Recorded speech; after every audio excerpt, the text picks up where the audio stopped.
और एक ऐसे नेता जिन्होंने अपना पूरा जीवन भारत माता के चरणों की सेवा में समर्पित किया, संघ के स्वयं सेवक के नाते, विचारक के नाते और बाद में राजनेता के नाते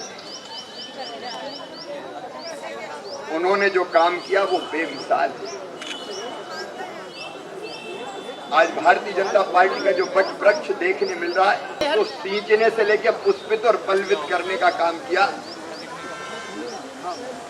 स्वर्गीय श्रीमान अटल बिहारी वाजपेयी जी। वो कवि थे, वे लेखक थे, वे चिंतक थे, वो राष्ट्रवादी विचारक थे, वो आदर्श राजनीतिक कार्यकर्ता और नेता थे, वो समाज सुधारक थे, वो कुशल प्रशासक थे, वो महान देशभक्त थे। हम सब जानते हैं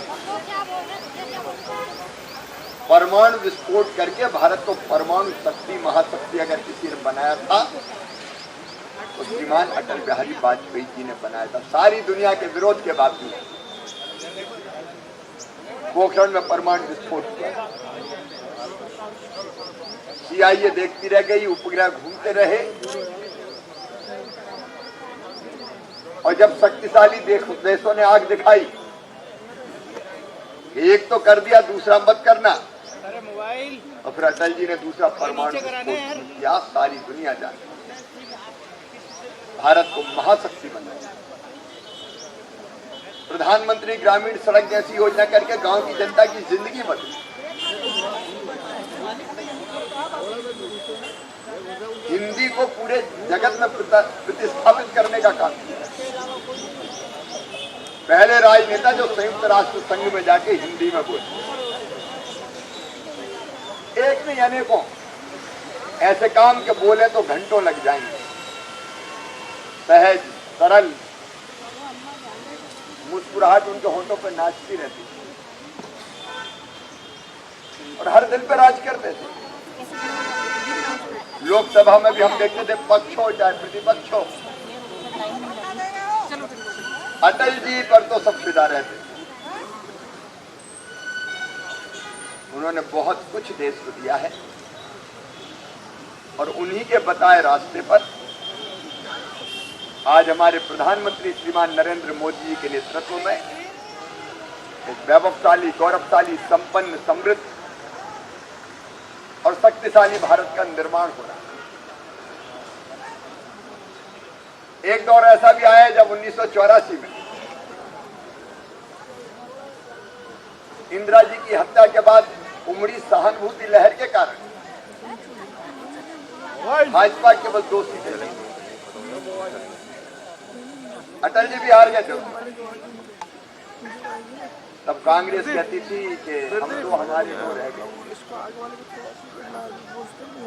लेकिन उस शून्य से फिर शिखर तक अटल जी के नेतृत्व में पार्टी गई।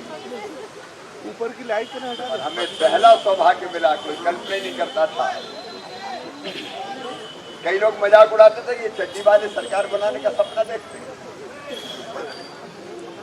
लेकिन मुझे वो दिन याद है 1996 पहली बार हमारे प्रधानमंत्री बने अटल बिहारी वाजपेयी। लाखों आंखों में आंसू थे, प्रसन्नता के आंसू। भारतीय जनता पार्टी की वो समर्पित कार्यकर्ता जिन्होंने पार्टी को एक एक ईंट रख के खड़ा किया। विदिशा खाली की उस सीट से लड़ने का सौभाग्य लोकसभा का मुझे मिला। जब भी उनके सामने जाता था तो वो यही कहते थे, आओ विदिशा। उनके बात करने का तरीका और अंदाज मिला था। कोई कितना भी तनाव में जाए, अटल जी तो खिलखिला ही देते।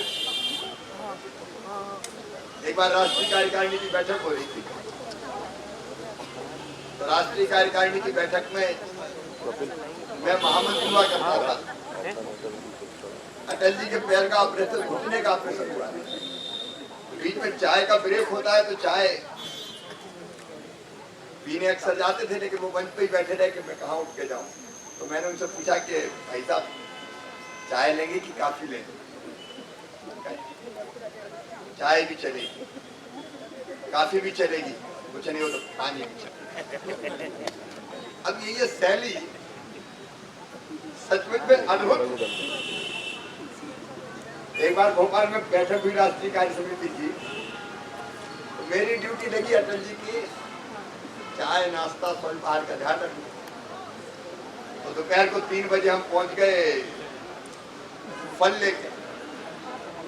फल देख दाख के कहा, मैं बड़े नेता फल फ्रूट खाते होंगे, देखेगा क्या है उनके साथ, ये अंगूर है, ये बसंता है, क्या घास फूस ले आए? अरे भाई कचौड़ी लाओ, समोसे लाओ, पकौड़े लाओ,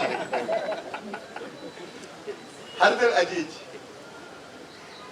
ऐसे हमारे नेता, भारत के प्रणेता अटल जी के चरणों में बारंबार प्रणाम और यही प्रार्थना कि उनके बताए मार्ग पर हम चलते हैं, उनके चरणों में श्रद्धांजलि।